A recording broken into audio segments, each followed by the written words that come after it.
Hi, welcome back to Lakeside Farm. The question is, if you have decided to go into the meat business, that is raising goats, how much should you be selling your meats? Either selling a whole goat or selling slaughtered meats. How do you price your meat?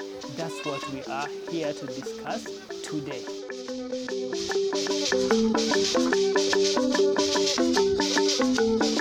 The truth is, when you are just new to the market, we always want to please customer by lowering our prices. But is that good for you? Most of the times what we do, we look at the market price and we go 2,000 shillings below the market price just to attract customers. When you do that, you are doing an injustice to yourself because you are the person who has put in all the labor and you are selling yourself low. That is not going to be effective in the long run. What you have to do is to sell quality. Don't aim at quantity, aim at quality. Like you see, like where we are here, we invested into the infrastructure, that is building goat pens and getting the labor force, making sure the place is habitable for the goats. We do take care of the medication, we do take care of the spraying, buying their caricide, and we do take care of the vaccinations when they do happen.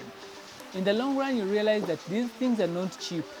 So whatever you do, do not go below the market price to increase your sales. Instead, what you should focus on is things like being ethical, making sure when you are selling your customers meat, if you are selling slaughtered meat, give them the right amount that they've asked for, and maybe sometimes offer some bonuses. Hey, leave my camera alone.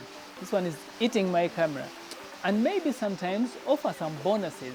Someone who is a good customer and they've been buying meat from you for a year, when it comes to Christmas and they ask you for meat and they say maybe they want 10 kilograms, offer 2 extra kilograms to that customer. That is better than lowering your price because this is a one-off. You are choosing to let 40,000 go to please your customer than you choosing to let 1,000,000 shillings go because you're continuously trying to please customers. So what you should do is compete for quality, do not compete for prices. Number 2, you have to remember that you incur costs delivering this meat to your clients.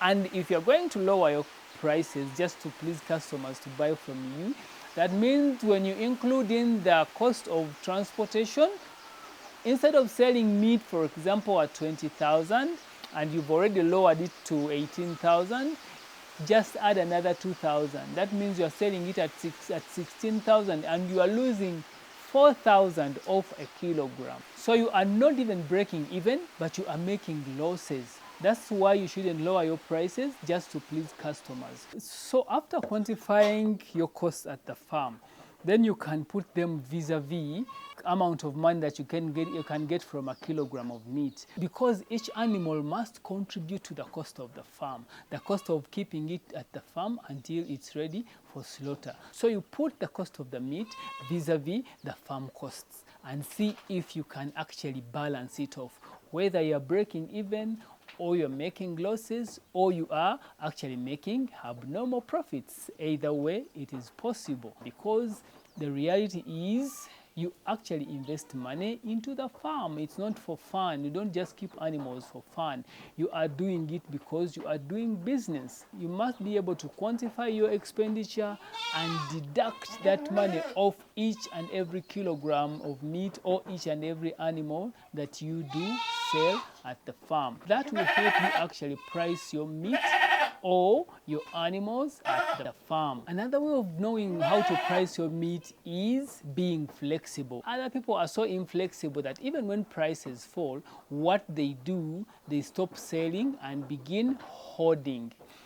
Let's say you have 100 animals that you are planning to sell and the market price drops.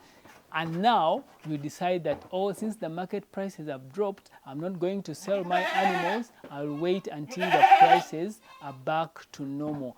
And an animal that was going to spend at your farm 9 months ends up spending 2 years at the farm. But in these 2 years, what you are forgetting is that this animal is consuming more. It is consuming more medication. It is consuming more in terms of labor. It is wearing out the houses where they stay, and you are not getting any more benefits from it. Reality is, these animals of ours, which are crossbreeds and local, will reach a certain stage and stop adding on muscle or flesh. And when an animal gets to that level, you are better off selling it other than hoarding it. Because the more you hoard it, it is just consuming what you have at the farm. So instead of hoarding, be flexible, reduce a little, and sell the damn animals. Another trick is to start high. Usually when you have good quality meat or good quality animals, start your price from a higher level compared to the going market price. Why? It is because people always appreciate when you start high and go lower. Because when you start low, it will be very hard for you to go up. Everyone will know you sell your animals or your meat at this price. And even when you want to increase, they will feel like you are cheating them. So you are better off starting a little bit higher than the going market price. And as time moves on, you can now adjust and come low. People will appreciate it other than you starting lower and then try to go up. So those are some of the ways that for us here at Lakeside Farm use to price our meat and animals.